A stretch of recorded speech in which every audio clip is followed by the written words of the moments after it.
It's the hit list, organized crime edition, you say?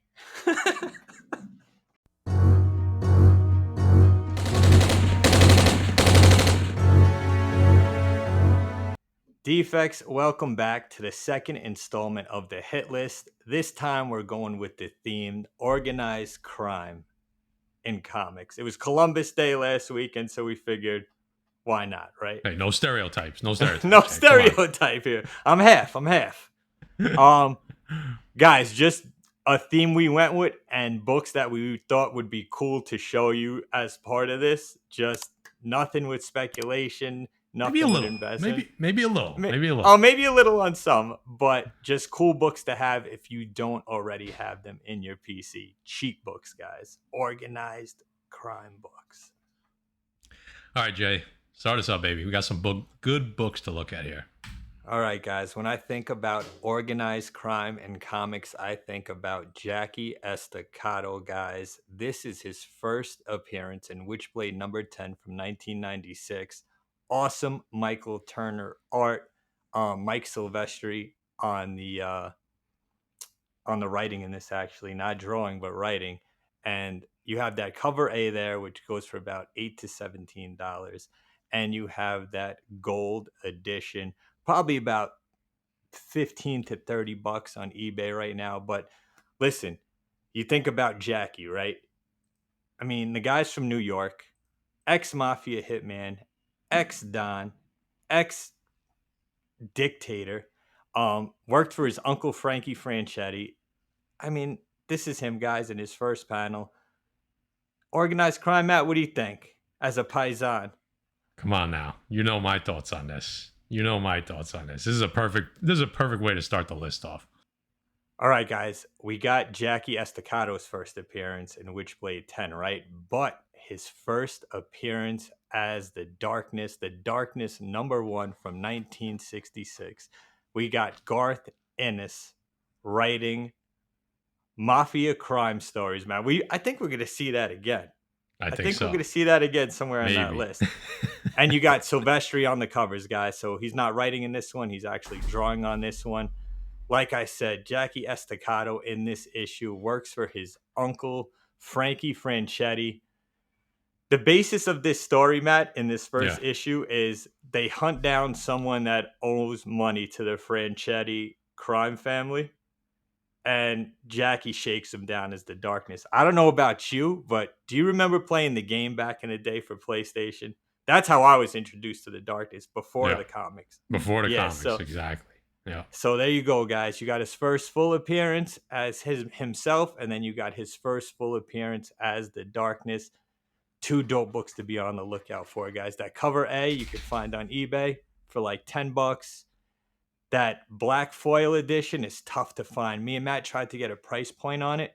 We couldn't even find it on eBay. So 2 dope top cow books to be on the lookout for. Yeah, that the right side foil. I don't know if you guys could see it, but I've actually seen it in person. It's such a dope cover, and like Jay said, that thing is a ghost. Yep, tough to find, tough to come by. Nice way to start the list off, Jay. I like it. A little paisan action. So, my first pick is not a paisan, but somebody that lied and said they were, okay? So, I'm going with Amazing Spider-Man number 113. That's the first appearance of Hammerhead. All right, so this is October 1972 from Jerry Conway, who probably wouldn't write this character anymore.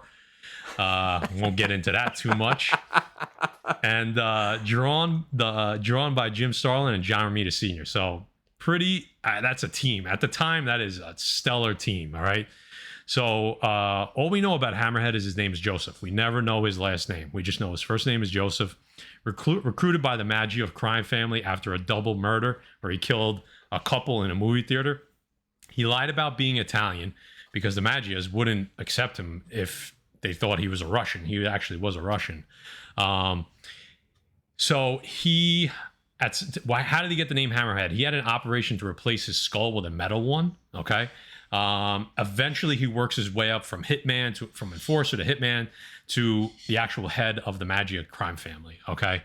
The reason first of all, I like this character. It's a dope book. It's an ASM title. It's a dope character. has a lot of rivalries with different characters that I'm Punisher, Daredevil, Kingpin, Spider-Man. So the reason I picked this book out specifically was because at some point he does try to fill the role of Kingpin as the kind of the run of organized crime in the city when Kingpin is in the slammer, and that starts a feud between the two. And we know that Kingpin is going to be coming up in the Daredevil series. So is that possibly something we could see? I mean, there was a lot of different Kingpins, mob heads that went up against Kingpin to try to take his throne. So this is one possibility, but I thought it was a cool one just because he does have ties to several different main characters that we're going to be seeing. And he's also teamed up with Black Cat to take down Spider-Man at some point in the stories. So I thought that was another cool tie-in. So give you a quick look at the old hammerhead there, like nice little flat top, a little Dick, like it coming out of a Dick Tracy novel. A barber's dream. A barber's dream. So what do you think, Jay? I mean, Matt, if a Russian guy came into your house and tried to pull it off as an Italian, would he get by you, Matt? Would he get by you? I don't even think you make it through the door. I mean, if you want to just come over and hang out, to eat or something like that, great. Maybe a little vodka, but don't tell me you're Italian. You know what I mean? I'd love it, Matt. Great pick. Just the blue pinstripe suit is, give it a little screams mafia. Yeah, that's it. Like he says this, eh? Yeah. Oh, I love it. All right, guys. Batman 405 Year 1 Part 2, the first appearance of Carmine Falcone. Frank Miller writing this. David Mazzucchelli on the interiors, guys. From 1987. You got Carmine Falcone, Matt. I mean, he's a pivotal Batman antagonist, right? Villain, I don't know. Sometimes I don't want to say villain. I'm going to say antagonist. Sure. But dude, this book, you can find this book online on eBay or whatever for like $20. And this is, a major Batman character. He's an awesome crime boss, an enemy of Batman, a friend to the Wayne family back in the day. Here's his first panel in there. You see him on the right-hand side sipping, plotting. And he's also been depicted in some versions as the illegitimate father of Catwoman. So a major Batman character. And you think crime, you think Gotham City, you think organized crime, Gotham City, you think Carmine Falcone, the Penguin. I mean, this is my pick, guys. This was Jay's pick from when he first came up with this idea to do the hit list. This was the first character he said he wanted to focus on and make sure that he had in his collection. Pretty awesome. Cheap for the character, the caliber of character that you're getting for that book. I think that's a must have for everyone's collection. So, and a CGC 9.8, it goes for probably like $225. And this is a character we've seen several times, right? We've seen him in the animated series. We've seen him in movies. He's in a ton of Batman books. So, I mean, just a character I think you should have in your collection. Cool character. Looking to clean and press your books before submission? Well, look no further than the best in the business. Erod 212 with Express Comic Book Pressing Service. Defects 10 gets you 10% off. Erod will submit your books to CGC and CBCS and pass along his discount. Hit him up on Instagram or email expresscbp@yahoo.com. All right, so rounding out the list, Jay gave a little foreshadowing earlier on, and you're probably saying, what the hell is this book? So Punisher Volume 5, number 4, July 2000, Garth Ennis, we talked about him earlier, and Jimmy Palmiotti. Cheap book, $2, $3, $4, $5. It's a nothing book. But I went a little deep for you guys. All right, I went a little deep for you. I tried to make a little connection. Jay said, not too much spec, but there's a little connection here. I had to throw something. I couldn't help myself. So we got the first appearance of Ma Nucci, okay, from the Nucci crime family, all right? She didn't have a long run in comics, but she was there. So Ma was the matriarch of the Nucci crime family. Frank Castle, the Punisher, killed all of Ma's sons, all right? So you know they were going to war. All right. A lot of ties to the Punisher, a lot of ties to Daredevil. We know the Daredevil series is coming up. We know Punisher is going to appear in it. But this is the little thing that I found extremely interesting. So, if you remember back to the first episode of the first season of the Netflix Punisher series, Frank goes and he kills a bunch of mobsters at a card game, okay, at the end of the first episode. And we later find out in the second episode that is the Nucci crime family. Okay. So here's the scene from Netflix. So you can see they're plotting to go kill the kids that just robbed them.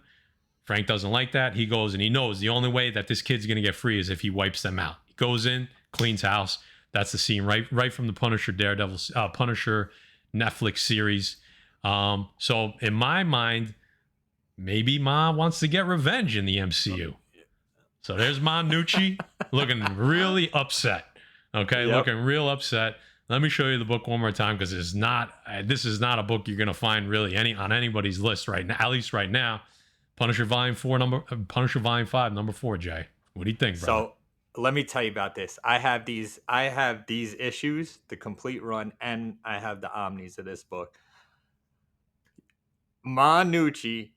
What is it? I called it Ganucci when I'd read it in the book. But Nucci. It's Nucci, but Matt said it's Nucci, like in Yucky. Like That's how he Yucky. explained it. She dies a horrific death, guys. So bad. It's so bad. I love this Punisher run. It's over the top craziness and great character to have, Matt. Matt, that was awesome. Like you said, you see them in the first episode of the first season of the Punisher, and then it's episode 2, right, Matt, when he actually looks at the newspaper. Yep. And it says Nucci crime family dead or something like that. Yep, exactly. Right at the beginning, he's sitting in the diner and he reads an article from Karen Page. Oh, look at that.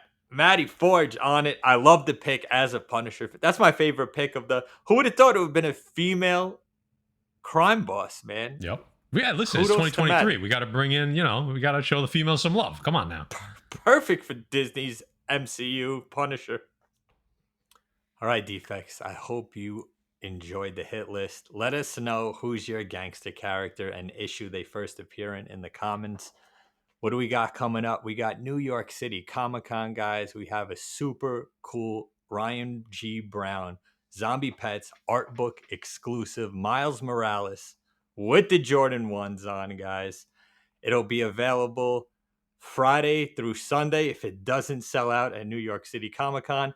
The following Saturday on the 21st, we will be doing something really cool with Ryan G. Brown here, doing remarks on the book on the Defective Collective on Very Carries Whatnot channel.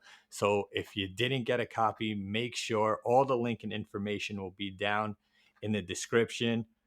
And until the next time, what do we say in Italian, Matt? Bon voyage?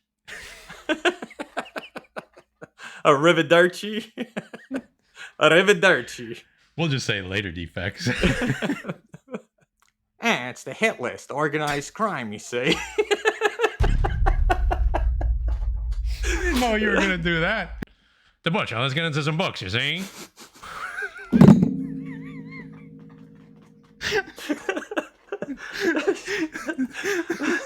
Keep going. I can't. I'm fucking dying.